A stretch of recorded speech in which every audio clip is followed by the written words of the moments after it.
Hi, எல்லாரும் எப்படி இருக்கீங்க? காலையில் மினி இட்லியும் சாம்பாரும் தான் வச்சுருந்தேன். சேலம் போயிருந்தோம். சரி, ஓகே, பாப்பாவுக்கு மாம்பழம் பிடிக்குமேன்னு சொல்லி வாங்கிட்டு வந்தோம். ஆனால் இது சீசன் மாறினால கோல்டு காஃப் எல்லாமே இருந்துட்டு தான் இருக்குது. அட்லீஸ்ட் கேட்கும் போது நம்ம கொடுக்கணும், சீசனும் முடிஞ்சிடும் இல்லையா, அதனால் வாங்கிட்டு வந்தோம். பழம்லாம் ஜூஸ் போட்டு கொடுக்கலான்னு வாங்கி வச்சு எல்லாமே அப்படியே டம்ப் ஆகுது. ஏன்னா சீசன் மாறினால அவங்களுக்கு எதுவும் ஜூஸ் போட்டே கொடுக்க முடியல.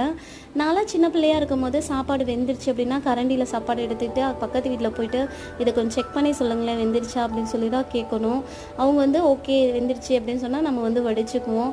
ஆனால் ஏதாவது குழம்பு வச்சு கேட்கணும் அப்படின்னா அவங்கக்கிட்ட கேட்கறதுக்கே ஒரு மாதிரி தயக்கமாக இருக்கும், பயமாக வேற இருக்கும்.